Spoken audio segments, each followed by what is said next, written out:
This video is brought to you by The Godfather. Bring home the epic trilogy on 4K Ultra HD today for the first time ever in celebration of its 50th anniversary.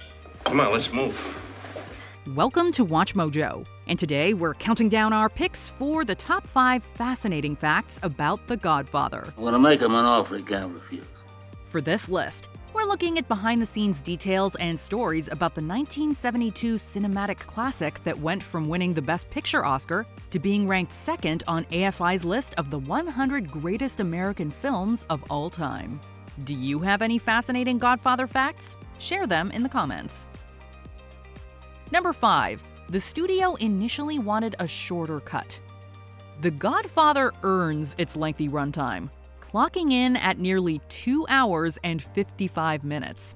However, Coppola was informed that if the film went over 2 hours and 15 minutes, the editing would move from San Francisco to Los Angeles. Coppola removed pretty much anything that wasn't essential to the plot, getting the film closer to the length that the studio wanted.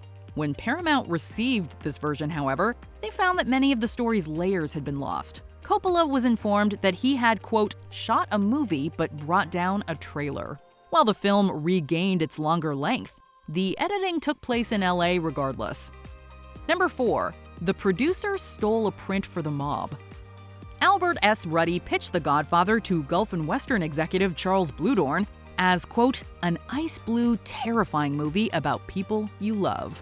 Ruddy was subsequently hired as the film's producer, but he'd face several unconventional challenges. As the film attracted unwanted attention from the real-life mob, Ruddy strove to maintain peace throughout production. Although the Mafia wasn't invited to the premiere, Ruddy took a print of The Godfather and arranged a private screening for the mob.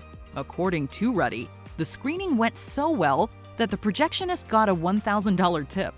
Ruddy would get the Best Picture Oscar for going above the Call of Duty. Number 3. Frank Sinatra had a bone to pick. In The Godfather, singer Johnny Fontane asks Vito to help with his film career. Frank Sinatra couldn't help but notice similarities between Johnny and himself. Aside from also being a singer turned actor, Sinatra allegedly had mafia ties. Rumors suggested that Sinatra landed his Oscar-winning role in From Here to Eternity through the mob. Many historians believe that's only an urban myth, but the fact that Johnny wants a role in a war picture thickens the Sinatra connection. Displeased, Sinatra reportedly compelled his mob friends to threaten the filmmakers. When Ruddy and Puzo encountered Sinatra at the restaurant Chasen's, the author wanted to get his autograph. It wasn't long until Sinatra was screaming at Puzo, asking if he was in cahoots with the FBI. Number 2. Paramount didn't want Marlon Brando. Paramount was against casting Brando, who was notoriously difficult and fresh off multiple duds. Puzo felt Brando was the only actor for the role, though, even writing him a letter. Coppola managed to convince the studio to let Brando screen test. Feeling that Vito Corleone should have a bulldog look, Brando put cotton balls in his cheeks for the audition. Brando ended up using a special mouthpiece in the film, having wowed Paramount with a screen test. Developing a voice based on Frank Costello, the risky casting resulted in a Best Actor winning performance. Not bad considering Brando is on screen for less than an hour. Number 1. Joe Colombo's campaign to stop the movie. The Godfather faced numerous obstacles on its way to becoming a cinematic classic. Arguably, the greatest hurdle was appeasing crime boss Joseph Colombo and the Italian-American Civil Rights League.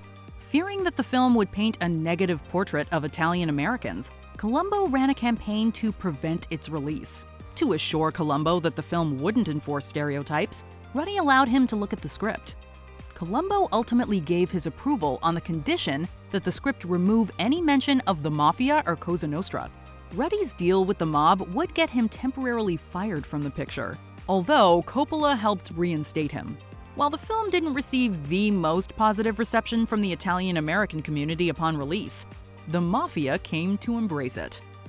This video is brought to you by The Godfather. Bring home the epic trilogy on 4K Ultra HD today for the first time ever in celebration of its 50th anniversary.